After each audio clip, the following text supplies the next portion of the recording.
I'm going to speak mostly and I think just provide one visual. I think that will be more impactful since we're using evidence gap maps. So I had the opportunity, I guess I'm both a user and a producer of evidence gap maps. I mentioned earlier that IEG does large evaluations in a sector or thematic area, and one of the ones that we recently conducted was on the health sector. And so we look at what the role or contribution of World Bank Group support could be in in the health sector, providing health services, and then what can be done to enhance them. That's a very broad evaluative question that we might ask. And one of the methods we used to answer this question was an evidence gap map.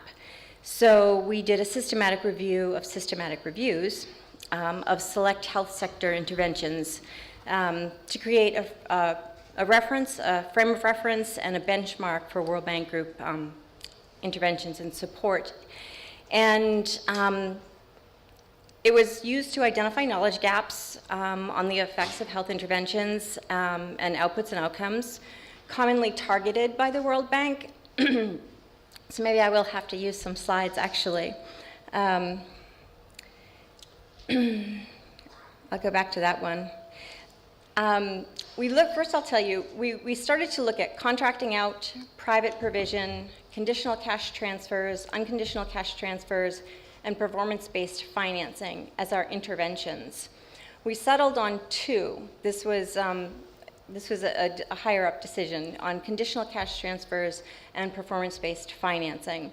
And this is just the number of systematic reviews that we found. And you can see there are quite a few systematic reviews on conditional cash transfers and next performance-based financing as well.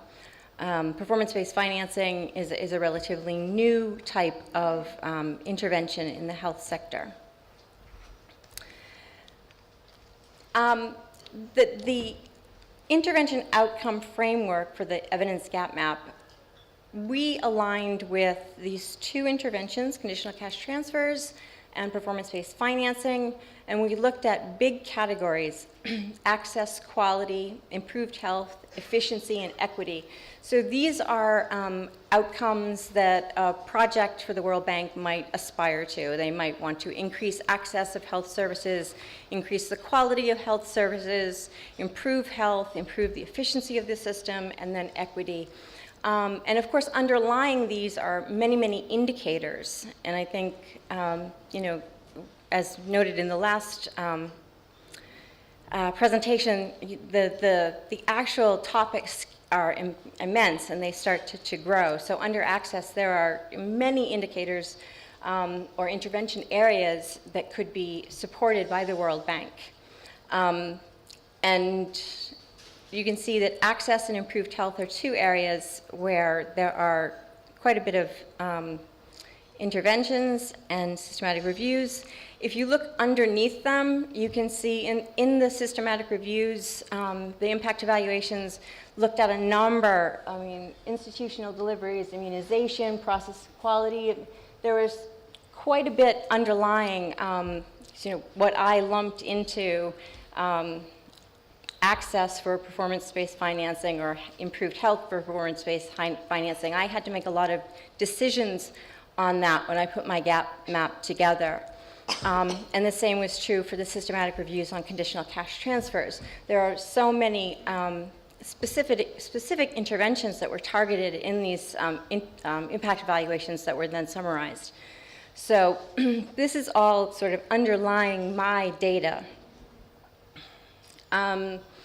We not only wanted to know what the gaps were, but we also wanted to do sort of an effectiveness review of the literature to see whether or not there was evidence to support interventions of these types. And we did find that CCTs appeared to be effective in improving access to various health services, such as antenatal visits, institutional deliveries, deliveries attended by a health professional. Most systematic reviews of performance-based financing looked at institutional deliveries. So it's a new field, and they seem to be focusing on this one intervention area, institutional deliveries. But overall, the results were generally mixed. So doing this evidence gap map, so I'm providing a little bit of information on what types of interventions seemed effective. So I was giving some indication of direction of effect, but I was also producing a gap map, not a nice pretty one that I can hover over or anything like that. So my gap map is for low income, middle income countries only. It was English language, so we went through the search criteria, the inclusion criteria, exclusion criteria, and we had a lot of back and forth with Birta here, who helped us quite a bit. So she is complicit in this EGM. And so you can see conditional cash transfers, the number of high, medium, low quality systematic reviews. In access and improved health, you see there's quite a bit of information synthesized, not so much on improved quality, very little on efficiency and equity. And medium quality is yellow, and that's the majority. Green is high quality, red is low quality. So that is sort of, in terms of these large PDO or project development outcome indicators, access, quality, improved health, this is where the evidence lies for conditional cash transfers. And I have the systematic reviews listed underneath there. For performance-based financing, you can see that it's, as I mentioned, it's relatively new.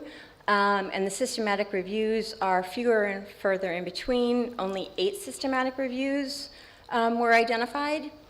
And again, access it dominates. And you know, we're trying to move to outcomes, so access is what is being, it's I think, easier to do an impact evaluation, maybe. And also, outcomes are longer term, so it takes much longer to get to outcomes. So.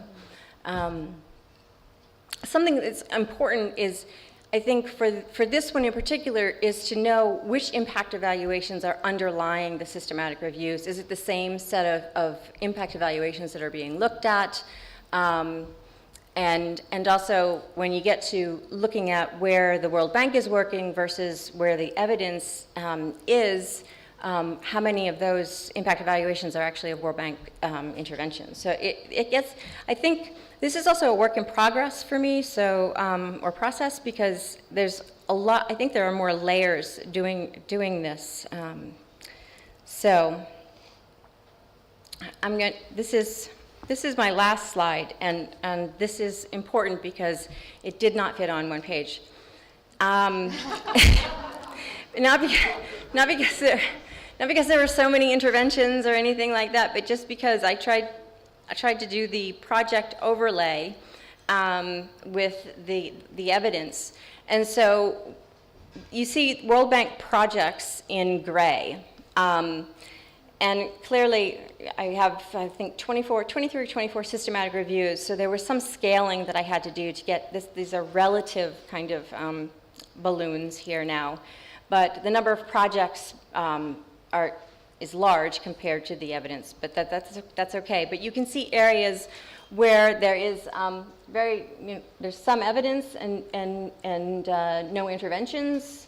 And you can see, I also have impact evaluations up here as well. But you can see performance-based financing, quite a few projects, very little evidence.